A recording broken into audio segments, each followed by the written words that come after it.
ভাগবতের তৃতীয় স্কন্ধের দ্বিতীয় ভাগে অষ্টাদশ অধ্যায়ে আজকে আমরা জানবো বরাহদেবের সঙ্গে দৈত্য হিরণ্যাক্ষের যে যুদ্ধটি তার কাহিনী।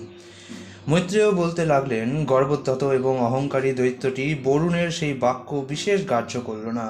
হে প্রিয় বিদুর, সে নারদের কাছ থেকে পরমেশ্বর ভগবানের অবস্থান অবগত হয়ে দ্রুত বেগে রসাতলে প্রবেশ করেছিল। কনটেক্সটটা আপনাদের বলে দিই, গতকাল অধ্যায়ে আমরা দেখতে পেয়েছি যে দৈত্য হিরণ্যাক্ষ প্রচুর বলশালী হয়ে গেছিল এবং সে তখন পাতালে বরুণের রাজ্য, বরুণদেবের রাজ্য বিভাবরীতে গিয়েছিল। সেখানে বরুণদেবকে সে যুদ্ধের জন্য হুঙ্কার দেয়, কিন্তু বরুণদেব তাকে বলে একমাত্র ভগবান বিষ্ণুই আপনাকে যুদ্ধে পরাজিত করতে পারে। তো তারপরে এরকম শুনে, বরুণদেবের কথা শুনে সে দ্রুত বেগে রসাতলে প্রবেশ করে। সে তখন সেখানে সর্বশক্তিমান পরমেশ্বরকে তার বরাহ রূপে তার দশনাগ্রের দ্বারা পৃথিবীকে ঊর্ধ্বে উত্তোলন করতে দেখেছিল। তিনি তার আরক্ত নেত্রের দ্বারা সেই দৈত্যের তেজরাশি হরণ করেছিলেন। সেই দৈত্য তখন উপহাস করে বলেছিল, ও এইটি একটি উভচর জন্তু। ভগবানকে সম্বোধন করে সেই দৈত্য বলল, রে শুকর রূপধারী দেবশ্রেষ্ঠ, আমার কথা শোন। রসাতলবাসী আমাদেরকে এই পৃথিবী প্রদান করা হয়েছে এবং আমার দ্বারা আহত না হয়ে আমার উপস্থিতিতে তুই তা নিয়ে যেতে পারবি না। রে দুষ্ট, আমাদের হত্যা করার জন্য তুই আমাদের শত্রুদের দ্বারা পুষ্ট হয়েছিস এবং অদৃশ্য থেকে তুই কয়েকজন দৈত্যদেরও বধ করেছিস। রে মূর্খ, তোর শক্তি কেবল যোগমায়া, তাই আজ তোকে হত্যা করে আমি আমার আত্মীয় স্বজনদের শোক দূর করব।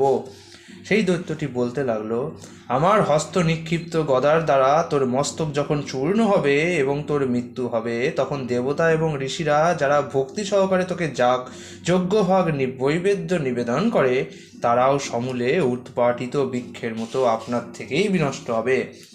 ভগবান যদিও সেই অসুরের কটু বাক্যরূপ অস্ত্রের দ্বারা ব্যথিত হয়েছিলেন, তবুও তিনি সেই বেদনা সহ্য করেছিলেন।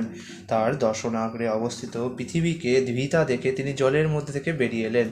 ঠিক যেমন কুমিরের দ্বারা আহত হস্তি তার হস্তিনী সহ নির্গত হয়।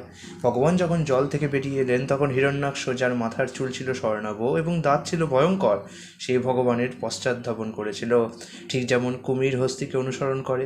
বজ্রের মতো গর্জন করে সে বলেছিল, যুদ্ধে আহ্বানকারী প্রতিদ্বন্দ্বীর কাছ থেকে এইভাবে পালিয়ে যেতে তোর লজ্জা করে না?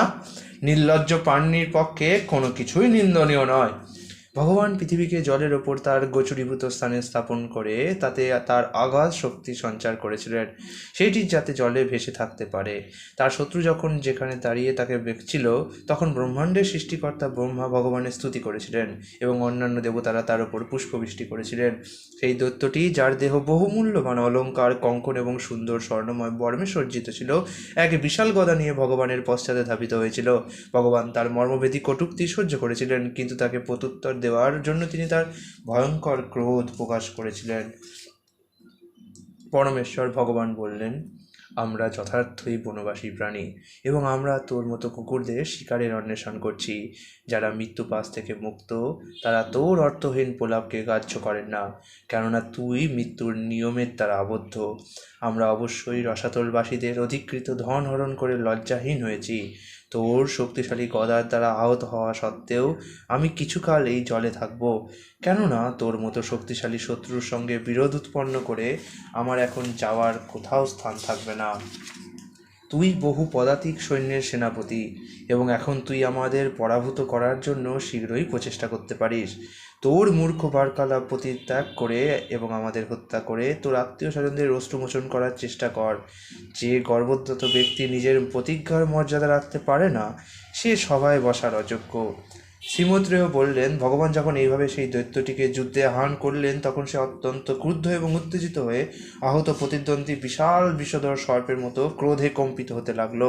ক্রোধের ফলে তার সমস্ত ইন্দ্রিয় বিচলিত হয়েছিল এবং ঘন ঘন নিঃশ্বাস ত্যাগ করে সেই দৈত্যটি দ্রুত বেগে ভগবানের ওপর ঝাঁপিয়ে পড়ে তার শক্তিশালী গদার দ্বারা তাকে আঘাত করেছিল। কিন্তু ভগবান এক পাশে ঈষৎ সরে গিয়ে তার বক্ষের ওপর নিশ্চিপ্ত শত্রুর প্রচণ্ড গদার আঘাত এড়িয়ে গিয়েছিলেন।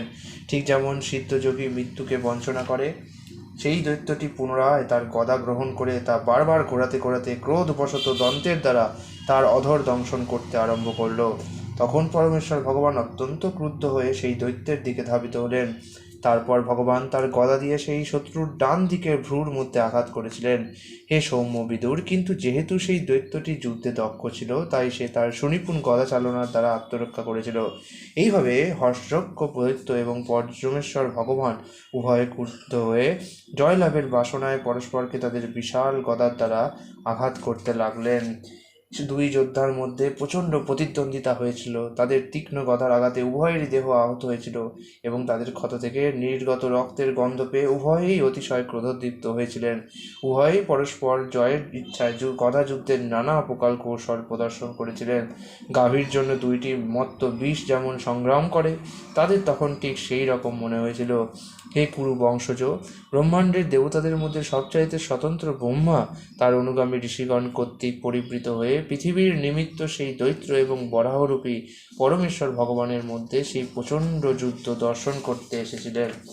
সেই যুদ্ধক্ষেত্রে উপস্থিত হয়ে সহস্র ঋষি এবং মহাত্মাদের নেতা ব্রহ্মা সেই দৈত্যকে দেখলেন। সে এমন অভূতপূর্ব শক্তিপ্রাপ্ত হয়েছিল যে কেউই তার সঙ্গে যুদ্ধ করতে সক্ষম ছিল না। ব্রহ্মা তখন আদি বরাহদেব শ্রী বিষ্ণুকে বললেন। শ্রী ব্রহ্মা বললেন, হে ভগবান, এই দৈত্যটি দেবতা, ব্রাহ্মণ, গাভী এবং সর্বদাই আপনার শ্রী পাদপদ্মের আরাধনার উপর নির্ভরশীল সমস্ত নির্মল ও সরল ব্যক্তিদের কণ্টক স্বরূপ। সে অনর্থক তাদের ক্লেশ প্রদান করায় তাদের ভয়ের কারণ হয়েছে। আমার কাছ থেকে বল লাভ করে সে এক মহাশক্তিশালী দৈত্যে পরিণত হয়েছে এবং সে সর্বদাই উপযুক্ত প্রতিদ্বন্দ্বীর অন্বেষণ করতে করতে ব্রহ্মাণ্ডের সর্বত্রই সেই অসৎ উদ্দেশ্য সাধনের জন্য বিচরণ করে। ব্রহ্মা বলতে লাগলেন, হে প্রিয় ভগবান, এই সর্বতুল্য দৈত্যের সঙ্গে খেলা করার কোনো প্রয়োজন নেই, কেননা এ মায়াবী এবং গর্ভোদ্যত, সেই সঙ্গে সে নিরঙ্কুশ এবং ভয়ঙ্কর দুষ্ট। ব্রহ্মা বললেন, হে ভগবান, আপনি অচ্যুত। আসুরিক বেলা উপস্থিত হওয়ার পূর্বে আপনি দয়া করে এই পাপী দৈত্যটিকে সংহার করুন, কেননা তখন সে তার আনুকূল্য অন্য কোনো ভয়ঙ্কর শরীর ধারণ করতে পারে। আপনার অন্তরঙ্গা শক্তির দ্বারা আপনি নিঃসন্দেহে একে সংহার করতে পারেন। হে ভগবান, সমস্ত জগৎ আচ্ছাদনকারী ভয়ঙ্কর অন্ধকারাচ্ছন্ন সন্ধ্যা দ্রুত ঘনিয়ে আসছে। যেহেতু আপনি সমস্ত আত্মার আত্মা, তাই দয়া করে তাকে হত্যা করে আপনি দেবতাদের বিজয় সম্পাদন করুন। বিজয়ের জন্য সবচাইতে উপযুক্ত অভিজিৎ নামক শুভযোগ যা মধ্যাহ্নে শুরু হয়েছিল তা গত প্রায়। তাই আপনার সুহৃদদের মঙ্গলের জন্য আপনি অচিরেই এই দুর্জয় শত্রুকে বধ করুন। সৌভাগ্যক্রমে এই দৈত্যটি স্বেচ্ছায় আপনার কাছে এসেছে এবং আপনার দ্বারাই এর মৃত্যু হবে বলে স্থির হয়েছে। তাই আপনার বিক্রম প্রকাশ করে আপনি একে যুদ্ধে বিনাশ করে জগতে শান্তি স্থাপন করুন। ইতি শ্রীমদ্ভাগবতের ৩য় স্কন্ধের বরাহদেবের সঙ্গে হিরণ্যাক্ষ দৈত্যের যুদ্ধ নামক অষ্টাদশ অধ্যায়ের ভক্তিকান্ত অনুবাদ সম্পূর্ণ হল। আগামীকাল 49 অধ্যায় হিরণ্যাক্ষ বধ। হরে কৃষ্ণ।